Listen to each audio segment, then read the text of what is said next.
Hi, I'm Zosha with ClassroomNomads.com.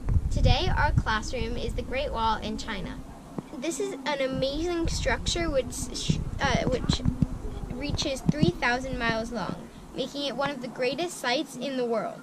With all of the stone in the Great Wall, it can circle the world 5 times. The sun rises 90 minutes earlier on the eastern side than it does on the western side. In 1515, Ming Dynasty, the Mongols attacked Beijing. Now, first I should give you some background.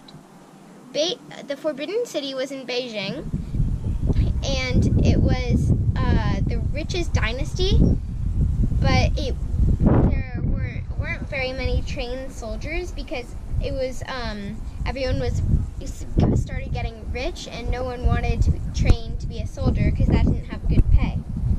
The Mongols, however, they had 100,000 people in the army, and they were very put together and very well trained. The Mongols wanted to trade with Beijing, had wanted to for hundreds of years, but Beijing had always been too strong and held them off. But on September 1550, the Mongols destroyed the city, and then in October 1550, they took over the city, but they ended the Mongols' attack. So the city was at peace again, but they were just under the rule of the Mongols.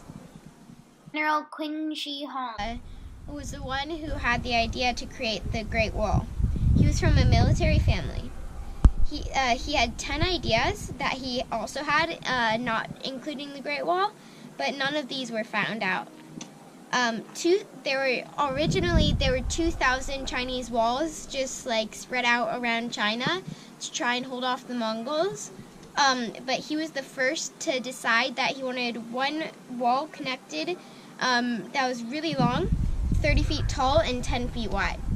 There were towers built 70 feet away from each other, and they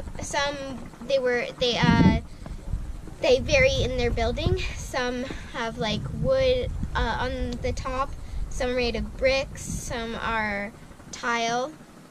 But what is most interesting is that on these bricks of the Great Wall, some of them have engravings of the people who made the bricks and carried them and made the Great Wall.